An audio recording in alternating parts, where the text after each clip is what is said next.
The rain hammered against the windshield in relentless sheets as Mira Lang tightened her grip on the seatbelt. She could feel the tension rolling off Adrian Pike long before the explosion of his voice filled the car. For the third time that month, she had asked a simple question. Would he meet her father for dinner next weekend? It should not have been a battle, not after 3 years together. But with Adrian, everything that mattered to her became a negotiation she was destined to lose. "Why do you always push me, Mira?" His jaw was clenched as he accelerated around a curve slick with rainwater. "I said I am not ready. Why can you never just let things be?" Mira swallowed hard. She could hear her heartbeat louder than the storm outside. "I just need to know if you see a future with me, if any of this means something." Adrian released one hand from the wheel in a sharp, irritated gesture, and that moment of distraction was all it took. The tires skidded on the flooded asphalt. The car fishtailed violently. Mira gasped as the headlights caught the looming shadow of a utility pole leaping out of the darkness ahead.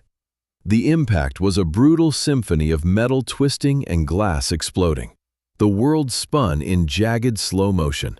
Pain seared through Mira's chest as if a knife had lodged between her ribs.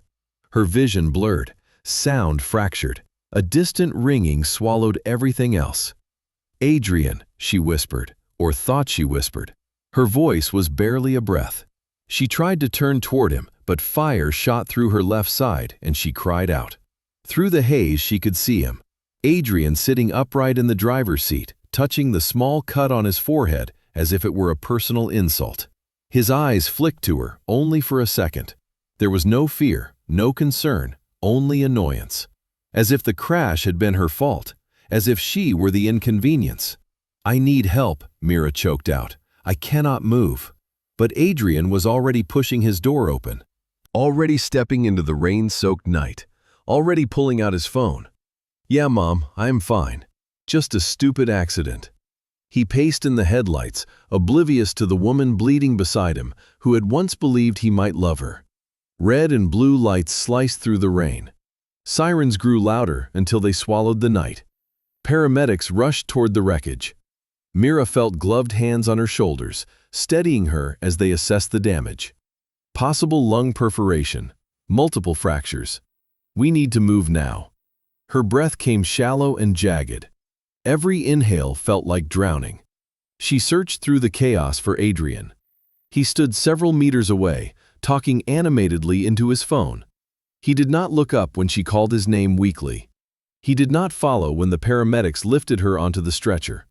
The distance between them felt colder than the rain. As the ambulance doors slammed shut, Mira understood something with a clarity sharper than pain. Whatever future she had been desperate to salvage had ended long before the car hit the pole. The accident simply revealed the truth she had been too afraid to face. Adrian never intended to choose her. The ambulance rattled through the storm-swept streets, its siren carving through the night like a blade. Mira drifted in and out of awareness, her breath shallow, each inhalation slicing through her chest with merciless precision. She could taste metal on her tongue. Her fingers felt numb. Voices overlapped above her as paramedics worked quickly, their movements urgent yet controlled. "Stay with us, Mira. You are doing well. Just keep breathing." But her body refused to obey. Darkness lapped at the edges of her vision, drawing her under like a tide. The fluorescent lights of the emergency bay exploded into view as the gurney burst through its doors. A team of nurses and surgeons converged around her. Among them stood a tall figure with dark chestnut hair pulled back from a focused face. His green eyes were sharp, assessing, but beneath the precision was something else, something steady, something human. "What have we got?" he asked, stepping beside the gurney already gloving his hands. "Severe thoracic trauma, diminished breath sounds left side, suspected punctured lung, pulse unstable. She lost consciousness twice in transit." The man nodded once. His voice when he spoke was calm but absolute. "Prep for emergency thoracotomy, now." Mira tried to focus on him, on the authority in his tone, the confidence in his movements. She felt a light touch at her jaw as he guided her gaze to him. "Mira, my name is Dr. Elias Rowan. I am here and I will take care of you. You are not alone. Do you understand?" Her lips trembled. She wanted to answer, but the air refused to come. She managed a faint whisper, a name rising from instinct rather than intent. "Adrian. Is he here?" Something flickered in Elias's eyes at her question. Not anger, not judgment, something closer to disbelief, quickly masked by the weight of responsibility. "Do not worry about anything except breathing, Mira. I am right here." Her consciousness snapped loose again as they rushed her into the operating theater. The room blurred into shapeless light. Hands touched her. Machines beeped in accelerating patterns. Cold metal met warm skin. Someone inserted a tube. Another pressed down on her ribs. For a moment the sensation of drowning surged so violently she thought her chest would burst. Then the world narrowed to a voice. "You are going to live, Mira. Stay with me. Stay." Time fractured. Moments slipped into each other. She felt the pressure of incision, the shifting of her body, the storm of pain buffered by medication and fear. At one point, she surfaced long enough to see Elias leaning over her, his eyes steady, his brow furrowed with fierce concentration. It struck her in a fleeting, impossible instant that this stranger cared more about her survival than the man she had loved for years. When the surgery finally ended, Mira was wheeled into recovery, suspended in a fog of sedation and exhaustion. Just before her consciousness surrendered completely, she felt a gentle pressure at her hand. Not gripping, simply present, anchoring her to life. "You are safe now, Mira. I have you." His voice followed her into the darkness, the only warmth in an otherwise cold and broken night. The first thing Mira felt was the weight of silence pressing against her ears. No beeping alarms, no urgent voices, no echo of the storm that had swallowed the night before. Only the low hum of hospital ventilation and the faint, sterile scent of antiseptic drifting in the air. Her eyelids were heavy, stitched with exhaustion. When she finally forced them open, a muted light greeted her. Pale morning sunlight seeped through the blinds of a private hospital room. She lay elevated slightly, a bandage wrapped around her chest, an oxygen tube guiding thin breaths into her lungs. Every inhale burned, every exhale trembled. For a long moment she stayed still, letting the reality of the hospital bed settle into her bones.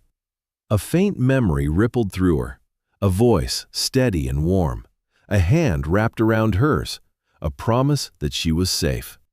But the voice became harder to grasp as she swallowed against the dryness in her throat.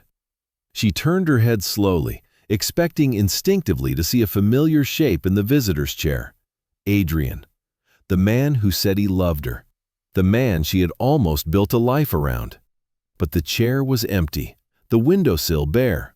No flowers, no jacket, no trace of anyone passing through during the long hours she had been unconscious. A quiet knock interrupted the stillness. A nurse with kind eyes stepped inside, holding a tablet. "Good morning, Mira. How are you feeling?" Mira tried to speak, but her voice cracked, thin as paper. "Has anyone been here?" The nurse paused, expression softening. "Not since you arrived from surgery. You have been asleep nearly 2 days. Would you like me to call someone for you?" Mira shook her head and winced at the stab of pain the movement caused. She tried to push away the tightening in her chest that had nothing to do with her injuries. Adrian had not come. Not even once. She should not be surprised. But she felt the blow all the same. The nurse adjusted her IV and left quietly. Moments later, another figure entered. Taller, broader, moving with the calm precision of someone accustomed to chaos. Dr. Elias Rowan crossed the room to her bedside, a tablet tucked under his arm. "You are awake. That is good." He checked her vitals, his movements efficient yet strangely gentle. "How is your pain level?" "Manageable," she whispered. Her gaze flickered to him. "You were the one in surgery. I remember your voice." A faint smile touched his features but did not fully form. "You had us worried for a while, but you fought hard. You are stabilizing well." Mira hesitated before asking the question that had been clawing at her since she opened her eyes. Did Adrian come by? Even once? Elias stilled. It was only a fraction of a second, but she caught it. The truth lingered in the silence before he answered. "No, Mira, he has not." The quietness of his tone hit harder than any accusation. There was no judgment in his expression, only an honesty that felt impossibly kind. Mira's eyes burned. She looked away, ashamed of the tears pooling at the corners. Elias stepped back slightly, giving her space. "Mira, I know this is difficult, but you survived something many would not. That means something.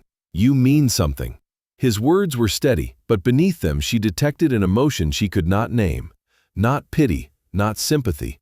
Something warmer, something that suggested he saw her in a way Adrian never had. When he left the room a few minutes later, the silence returned. But it no longer felt empty. It felt like a question, a turning point, a hollow space waiting to be filled by something entirely new. The third morning arrived with a dull gray sky pressing against the hospital windows. Mira sat propped upright in bed, staring at the untouched breakfast tray as waves of exhaustion rolled over her. The pain in her ribs throbbed with every breath, but the deeper ache lay somewhere she could not pinpoint. Somewhere inside her chest that had nothing to do with bones or sutures. She had not spoken to Adrian. She had not received a message from him, not even a perfunctory apology or an obligatory check-in. She tried to tell herself it no longer mattered, but the emptiness he left behind clung to her like a shadow she could not shake. When the door opened, she expected another nurse or perhaps a technician. Instead, Dr. Elias Rowan stepped in, holding a chart and an expression she could not decipher. He studied her for a moment before closing the door gently behind him. "You have not walked since the surgery," he said. His tone was calm but firm. "Today, we will change that." "I am not ready," she murmured. Her fingers curled in the blanket. "My chest still hurts." "Pain is not the enemy, Mira. Staying still is. Your lungs need expansion. Your muscles need activation. If you remain in this room much longer, you will lose ground we cannot get back." His certainty left little room for protest. With slow, deliberate concentration, he helped her swing her legs over the edge of the bed. The floor felt cold beneath her bare feet. Each step toward the hallway was a battle between her willpower and the sharp burn in her ribs. But Elias never rushed her. He stood slightly behind, hands ready, presence steady. When she winced, he waited. When she faltered, he guided her with a quiet, "Let me know what you need." They reached the elevator, and he pressed the button for the roof. Mira frowned. "The roof? It is not what you think," he said, as the doors closed. "You need sunlight, air, a sense of something beyond these walls." The elevator opened to a small landing bathed in morning haze. A door led to a rooftop garden she had not known existed. The city stretched around them in muted tones, high rises fading into drifting clouds. The garden itself was a patchwork of planters, climbing ivy, and benches weathered from years of sun and rain. "This is where I come when the world becomes too loud," Elias said quietly. "I thought you might breathe easier here." For a long moment, Mira simply stood still, letting the cool air touch her skin. Something loosened inside her. Something that had been locked tight since the night of the accident. She walked slowly among the planters, fingertips brushing leaves still wet from dawn. "My mother loved gardens," she said softly. "We used to sit outside and she would point out shapes in the clouds. After she died, I stopped looking up." Elias watched her with a gaze that held no pity, only unspoken understanding. "Tell me about her." Mira hesitated, then found herself speaking in a low, fragile cadence. About her mother's laugh. About summers spent drawing chalk houses on the sidewalk. About wanting to build beautiful places where people felt safe. When she finished, Elias stepped closer. His voice was gentle but grounded. "Whatever happened to you before Mira, however people failed you, that is not the whole of your story. You are allowed to want more than survival." A breeze lifted her hair. For the first time in weeks, she felt the faintest spark of something fragile and luminous. Hope. Standing in that garden above the city, Mira realized healing was not a destination, but a beginning. And for reasons she could not yet admit even to herself, she was no longer walking toward it alone. The late afternoon sun slanted through the rooftop pergola when Elias returned to find Mira seated on one of the wooden benches, sketchbook balanced carefully against her knees. She had come up here alone, surprising even herself. The garden had become a fragile refuge, a place where the heaviness in her chest felt less suffocating. She did not hear him approach until his shadow stretched across her feet. "You are drawing," he said, noticing the pencil in her hand. "That is a good sign." She looked up, a faint flush rising on her cheeks. "I used to draw all the time. Before everything happened, I stopped when I started working for a firm that only cared about deadlines and the way Adrian thought my designs were too sentimental. It felt easier to put it all away." Elias lowered himself onto the bench beside her, leaving a respectful distance, yet close enough that she could feel the quiet strength radiating from him. "May I see what you are working on?" Her fingers tightened protectively. "It is not good. It is just a sketch." He waited without pressure, and somehow that patience unraveled her resistance. She handed the sketchbook to him with a hesitant breath. On the page was an outline of a house, clean lines softened by hand-drawn curves, a white clapboard exterior, a pale blue door, a blooming garden spilling around a stone pathway. Above it all, the sky arched wide and open. Elias studied it with unhurried attention, not as a doctor appraising a patient's progress, but as a man seeing something sacred. "Tell me about this place, Mira." Her voice was quiet but steady. "My mother always talked about a cottage like this. She said she dreamed of a home full of windows and flowers and light. Somewhere people felt safe. After she passed away, I promised myself I would build it someday. But life got complicated. Adrian had other ideas. I started designing for clients instead of for myself. Eventually, I stopped imagining anything at all." Elias turned the page slowly, as if afraid the motion itself might break the moment. "Mira, the world makes it far too easy to abandon the parts of ourselves that matter. But that does not mean they stop being real." She blinked hard, willing away the sting behind her eyes. "Why do you care so much?" "Because you survived something that should have broken you," he said simply, "and because I have seen tough people in this hospital fight their way back to living, but very few remember how to dream in the process. You have not forgotten. You just buried it for a while." His words settled over her like warmth sinking into frost.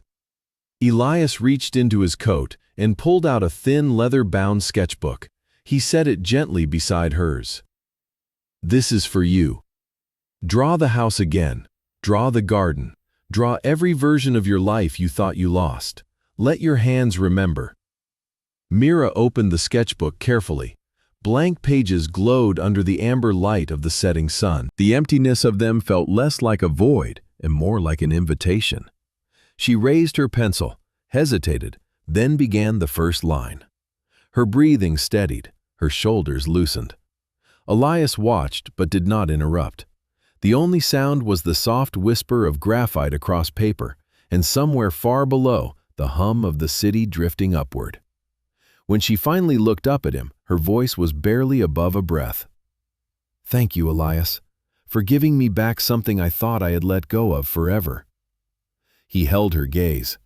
The emotion in his eyes was subtle, yet unmistakably deep.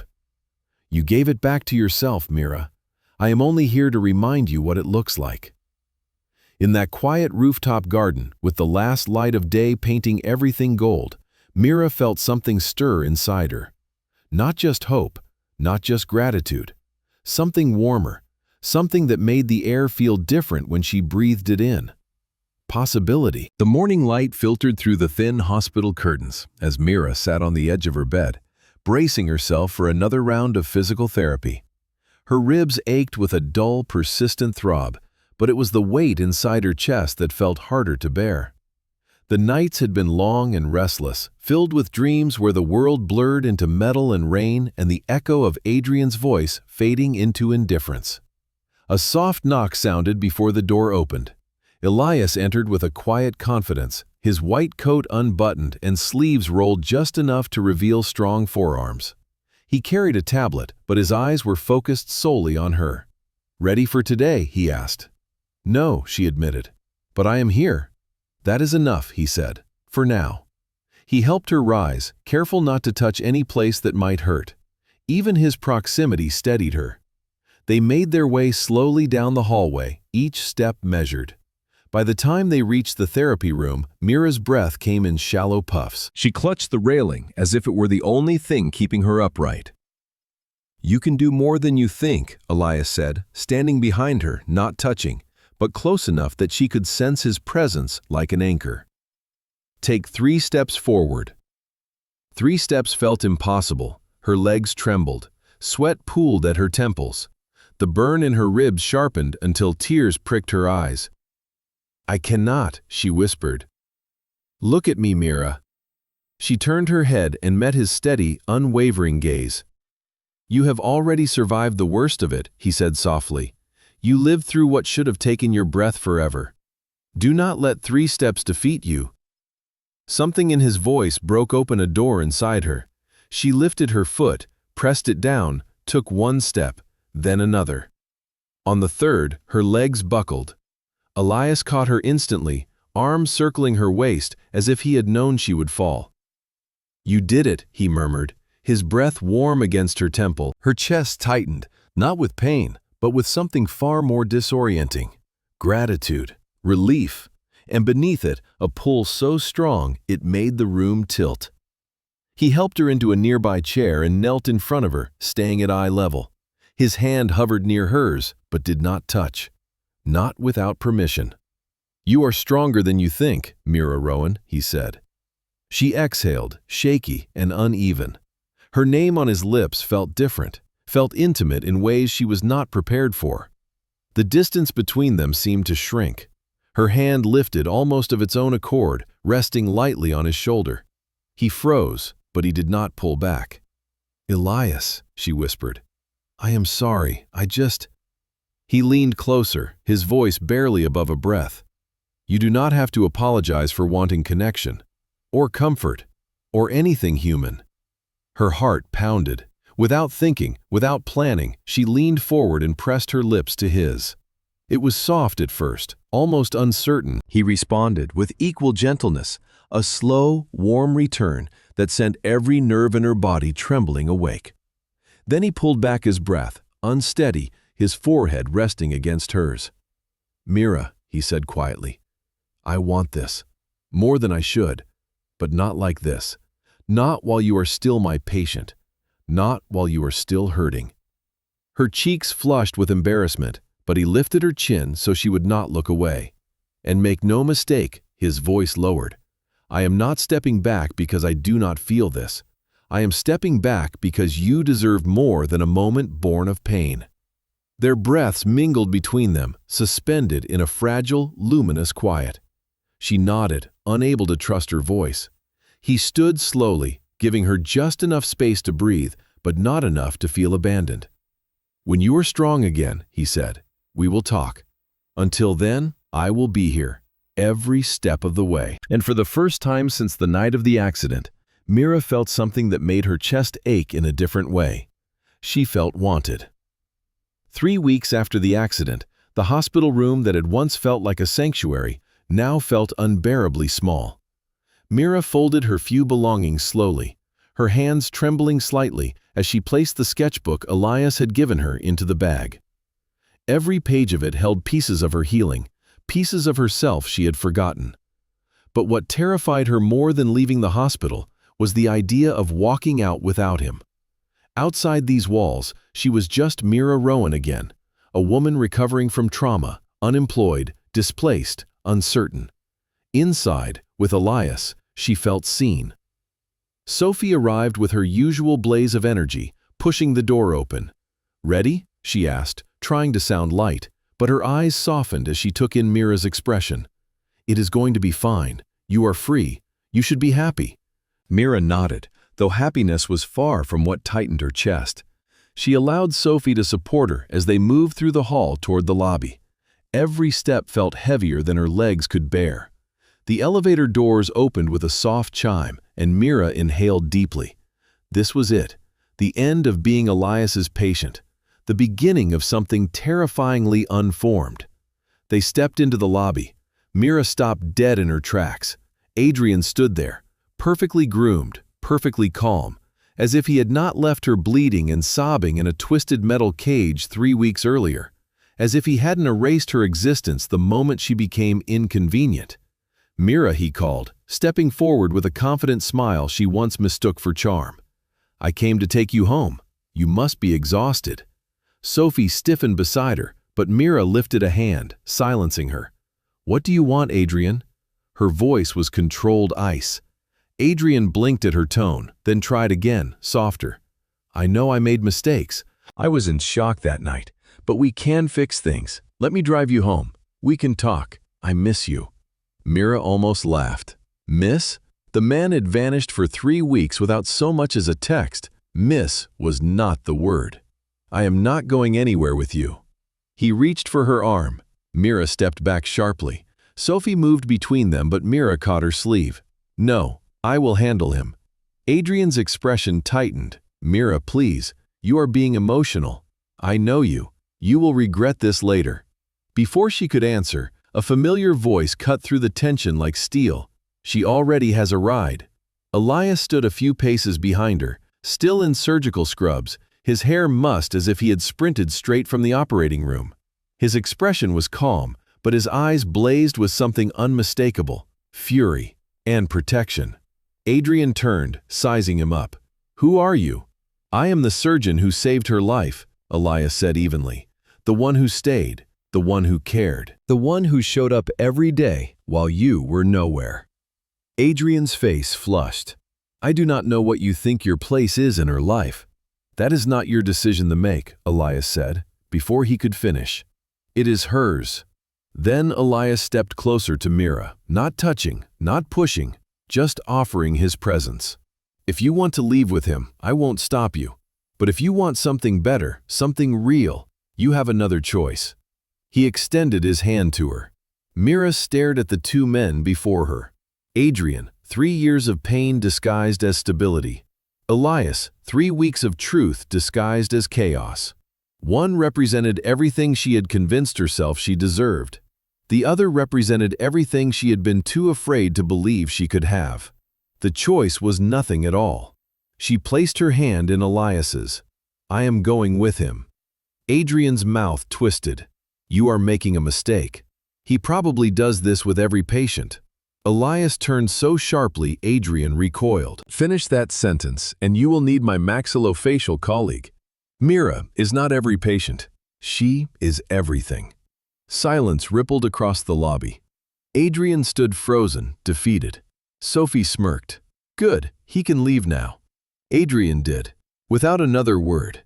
Mira exhaled a breath she hadn't realized she'd been holding. "Thank you," she whispered. Elias laced their fingers together gently. "Always." And with that, Mira Rowan walked out of the hospital, not alone, not abandoned, but choosing her future one trembling step at a time.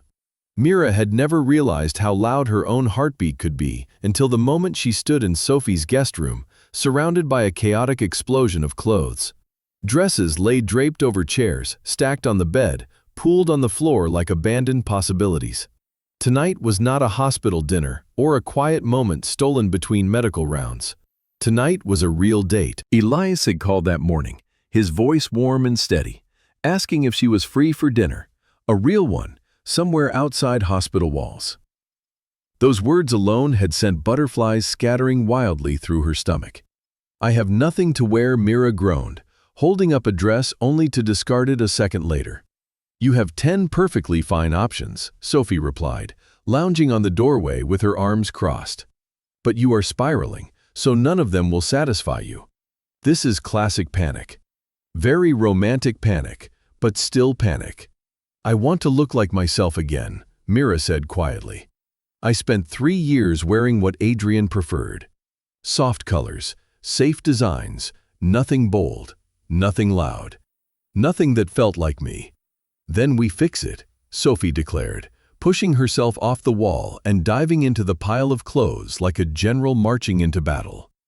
The doorbell rang precisely at 7. Mira felt her pulse spike. Sophie shoved her into the bathroom. "Do not overthink," she warned. "Just open the door and breathe."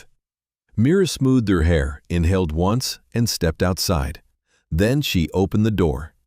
Elias stood there, not the surgeon she was used to seeing in crisp scrubs or a white coat. Tonight he wore a navy suit, the jacket unbuttoned, the collar open just enough to soften his usual professional edges. He looked younger like this, more human, more reachable. But what hit Mira hardest was the look in his eyes when he saw her. "Wait," he said quickly. "This is for you." He handed her a box. Inside was a dress, crimson, clean lines, elegant. Still simple but undeniably bold. "How did you know?" she whispered. "I pay attention," he said softly. "You tuck fashion sketches between your building plans.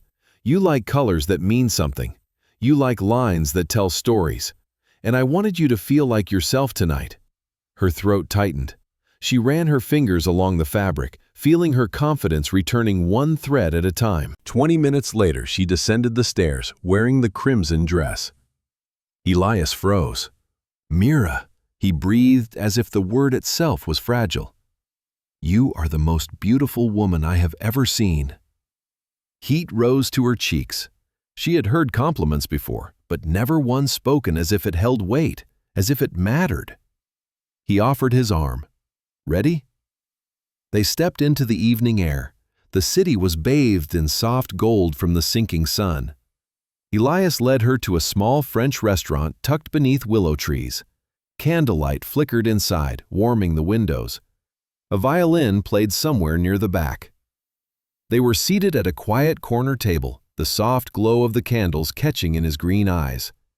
Conversation flowed effortlessly. Mira spoke about her architectural dreams, about the community spaces she wanted to build, places that healed. Elias listened intently, asking thoughtful questions, as though every word she said mattered. When she asked him about medicine, his expression shifted, filled with depth. "My brother Daniel," he began softly. "He almost died when he was 12, a congenital defect. The doctors said there was nothing they could do until one surgeon refused to accept that. He saved Daniel during an experimental procedure. 8 hours. It changed everything for me." Mira felt her chest tighten. "Is he all right now?" "Married, 2 kids, too stubborn to ever slow down." Elias smiled and reached across the table to take her hand. "So I chose a career where the only acceptable ending is saving someone I love. And when I saw you on that stretcher, I made myself a promise." The promise hung between them. After dinner, they walked along the river. The lights shimmered on the water. Mira felt a warmth spreading through her chest with every step they took together. Elias stopped suddenly. "Mira, I need to ask you something. I know this is fast. I know the timing is insane, but I need you to know something true. Something real." He drew a breath. "I am falling in love with you." Her breath caught. "Not infatuation," he continued. "Not gratitude. Not a doctor and a patient. You, Mira. The way you fight, the way you dream, the way you came back to life even when it hurt." A single tear escaped down her cheek. Elias brushed it away with gentle fingers. "Are you afraid?" he asked. Mira shook her head slowly. "Then kiss me," he whispered. She did, and the evening shifted into something neither of them would ever forget. The night after their riverfront confession lingered in Mira's thoughts like a warm imprint on her skin. A new tenderness hummed between her and Elias, something too fragile and too powerful to name. She woke the next morning with a rare lightness, the kind that made her feel as if the world were expanding gently around her. For the first time in years, the future didn't look like an empty hallway. It looked like possibility. But life, she was learning, never granted joy without testing it. That evening, she sat in Sophie's living room, reviewing sketches for a small community project when her phone buzzed. She expected a good night message from Elias, something soft and thoughtful. Instead, silence stretched. Hours passed, no call, no text. The quiet began to coil inside her, cold and familiar. That old voice, the cruel one Adrian had fed for years, returned to whisper in her ear. "He is pulling away. You scared him. You always want too much." Sophie noticed Mira checking the door every few minutes. "He is a surgeon," she reminded her gently. "Emergencies happen." But Mira's heart had never been trained to wait without fear. She was just about to force herself to go to bed when the doorbell rang. She jumped up, her pulse galloping. Sophie raised an eyebrow. "Go," she mouthed. Mira opened the door. Elias stood there, exhausted to the bone. His usually neat hair was a disheveled mess. His scrubs were wrinkled, stained faintly with something from the operating room. He looked like a man who hadn't slept in days. But when he saw her, the tension in his shoulders broke. He exhaled her name like a prayer. Mira. Before she could speak, he stepped inside and wrapped his arms around her. He held her with a desperate, trembling force, his face buried in her hair. She hugged him back, stunned. "Elias, what happened?" He didn't answer at first. He just held on, as if the act alone kept him grounded. Finally, he whispered, "It is Daniel." The words landed like cold rain. "Your brother." She guided him to the couch. "What happened?" Elias pushed a hand through his hair. His voice cracked. "He had a heart attack. He is stable now, but it was close. Too close. One moment he was fine. The next he collapsed. I thought I was going to lose him." The raw fear in his eyes struck her harder than any confession of love could have. "Oh, Elias," she whispered, placing a hand on his cheek. "I am so sorry." He closed his eyes and leaned into her touch. "You know what the worst part was?" he murmured. "When the doctors were rushing him into emergency care, all I could think about was you. That I hadn't told you how much you mean to me, that I might lose the chance." Her breath stilled. The room felt impossibly quiet. "Mira, I cannot lose the people I love without telling them what they are to me." She held his trembling hands. "Elias, your brother is alive, he is recovering, and you are here, with me." He opened his eyes, and she saw the decision forming before he even spoke. "Life is short," he whispered, "too short to wait." Then he reached into his pocket. Mira gasped as he knelt on Sophie's plush living room carpet, fatigue etched on his face, but conviction blazing in his eyes. "I do not have a speech prepared," he said softly. "I did not plan tonight, but I know what I want. I know who I want." He opened a small velvet box, revealing a ring with a shimmering green stone that mirrored his eyes. "Mira Rowan, will you marry me?" Tears welled instantly, blurring the world into soft, shimmering fragments. 3 weeks ago, she had been trapped in a dying relationship with a man who abandoned her the moment life got messy. Now here knelt a man who ran to her, even when his entire world was falling apart. "Yes," she whispered, voice trembling with certainty. "Yes, Elias. 1,000 times, yes." His relief was so fierce, he pulled her into his arms, burying his face against her neck as she cried and laughed all at once. When he finally kissed her, it was not desperate or rushed. It was a promise made in the shadow of fear, a vow carved into the fragile breath between endings and beginnings. Some loves break you. This one rebuilt her. 3 weeks after the proposal, life moved with a strange, surreal gentleness, as if the world itself were trying to catch up to the speed at which Mira and Elias had fallen into each other's orbit. Wedding plans filled the air around them. Small details, soft decisions, tiny bursts of joy. Mira found herself smiling at odd moments, tracing the ring on her finger, feeling warmth bloom in her chest whenever Elias's name appeared on her phone. It was a tenderness she had never known. Not with Adrian, not with anyone. On Friday afternoon, Elias appeared at Sophie's apartment with a mysterious expression clouded by barely contained excitement. "Bring a jacket," he said simply. "We are going for a drive." "Where are we going?" Mira asked, suspicion and curiosity twisting together. "Trust me." She did, far more easily than she expected. The ride took 20 minutes beyond the city, through quiet neighborhoods and leafy streets. Elias remained silent, fingers tapping a restless rhythm on the steering wheel. When he finally pulled onto a narrow road leading to a cul-de-sac, Mira frowned in confusion. "What is this place?" "You will see." He parked in front of a white 2-story house. The afternoon sun bathed the facade in a warm glow, catching the large windows that reflected bands of golden light. The front door was painted a soft sky blue. Mira stopped breathing. Elias stepped out and came around to her side, offering his hand as she climbed out of the car. Her legs felt unsteady, not from weakness, but from disbelief. "Elias, what is this?" He didn't answer, not verbally. He simply walked toward the front steps, guiding her gently to stand before the door. His voice lowered to a reverent murmur. "Open it." Her trembling fingers curled around the handle. The door swung inward. Mira gasped. Light. So much light. A great room with soaring windows that captured the sun and poured it inside. Wide floors of warm wood. A kitchen with a central island.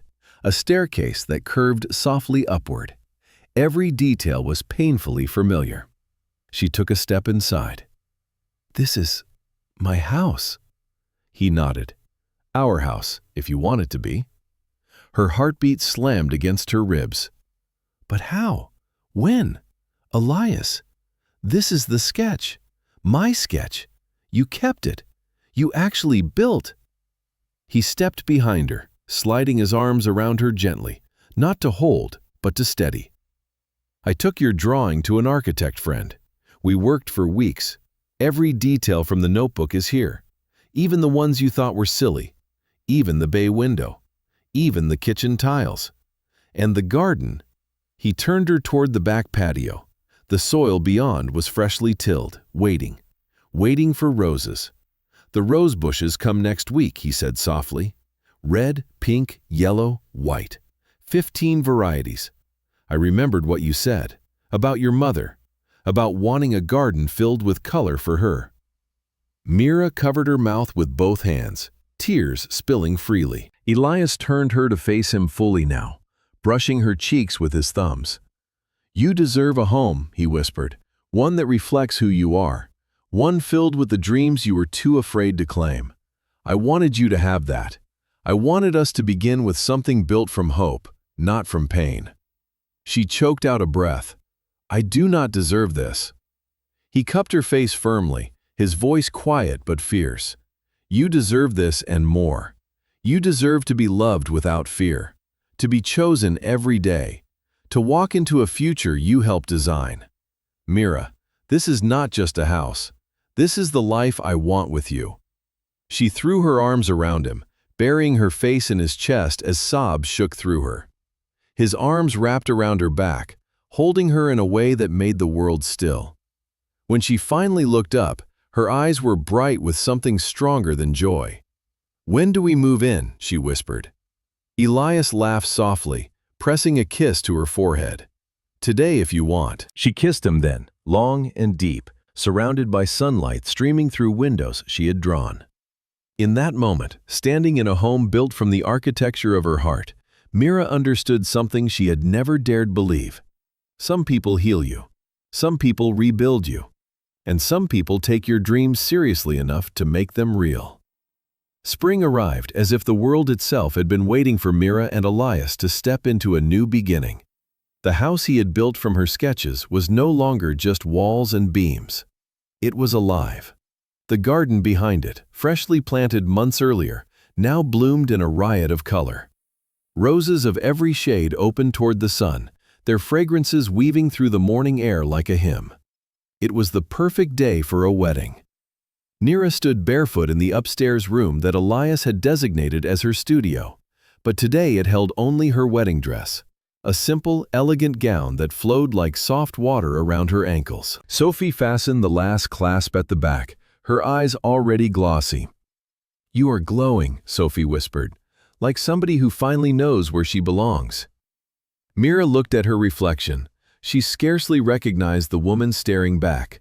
Her hair curled softly over her shoulders. Her eyes held a light no heartbreak had managed to dim. The house behind her, visible through the bay window, was filled with shadows of movement. Guests arriving, laughter, plates being set. It was everything she once thought she would never have. She inhaled deeply. "I am ready." The garden had been arranged with care. White chairs lined the lawn. A floral arch made of climbing roses framed the altar. Daniel stood there already, straightening his suit nervously. Sophie walked Mira out through the French doors onto the grass, and a hush fell across the small gathering. Then Mira saw him.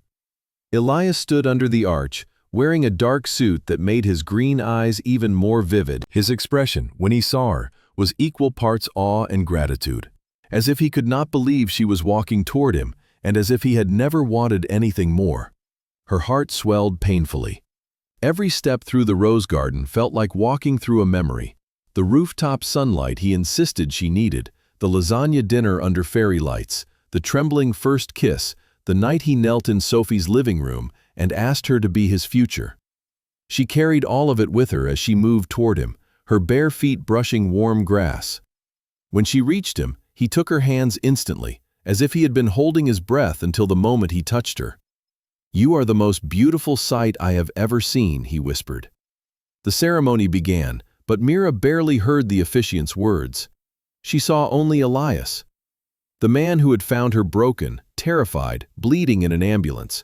The man who had stitched her back together with patience and honesty and gentleness. The man who saw her worth long before she remembered it herself. When it was her turn to speak, she lifted her gaze and let her truth spill into the quiet air. "Elias, when you found me, I was lost. I thought I was unworthy of love, unworthy of being chosen. You showed me that healing is not just survival, it is believing again. You loved me in ways I never thought possible. And you gave me a home even before you gave me a house. I promise to spend my life loving you with the same bravery and tenderness you showed me from the first moment." His eyes shimmered. Then he spoke. "Mira, from the second I saw you that night, I knew you would change my life. You taught me that saving a life is not just surgery, it is presence, it is love. It is choosing someone every day. I promise to be your anchor, your constant, your home, for as long as I breathe." The officiant smiled. And now, by the power vested in me, Elias did not wait for the rest. He kissed her. The garden erupted into applause as rose petals drifted on the breeze, brushing their skin like blessings. That kiss was not dramatic. It was not desperate. It was a quiet vow from two people who had already lived through their storms. The reception followed in a haze of laughter. Daniel lifted his glass. Sophie declared she took full credit for their relationship, much to Elias's amusement. The sun dipped low, spilling gold across the house's windows. But the best moment came when everyone had left. Elias scooped Mira into his arms and carried her across the threshold of their home, her dress brushing against his chest, her laughter echoing like music. "Welcome home, Mrs. Hale," he murmured. Mira pressed her forehead to his. "I love the sound of that." He kissed her softly. "I love you. Forever." "Forever," she whispered back, finally knowing exactly what the word meant. Home, love, healing. And for the first time, Mira Rowan Hale felt all three fully, completely, irrevocably hers. 6 months after the wedding, Mira woke before dawn with a sudden wave of nausea that sent her rushing to the bathroom. She barely made it to the sink before her stomach twisted violently, leaving her trembling and breathless. When the world finally steadied, she gripped the counter, her reflection swimming in the mirror. "This cannot be," she whispered, but her body said otherwise. A flutter of fear and wild hope tangled inside her chest. Footsteps thundered up the stairs. The bathroom door swung open, and Elias appeared, eyes wide with panic. "Mira, are you all right?" His hands were already on her shoulders, checking her pulse, her temperature, her pupils. His training leapt forward, but beneath it was pure terror. "Talk to me. What happened?" She swallowed hard. "I have been sick 3 mornings in a row. I thought it was stress, but something feels different." He froze. "Mira, when was your last period?" She blinked. The last few weeks had gone by so quickly, working on the community center, planting the new rose bushes behind the studio, losing herself in the joy of finally living. "I do not know. 6 weeks, maybe 7. Elias did not speak. He vanished for 2 seconds, then returned holding a pregnancy test. Mira stared at him. "You already had one?"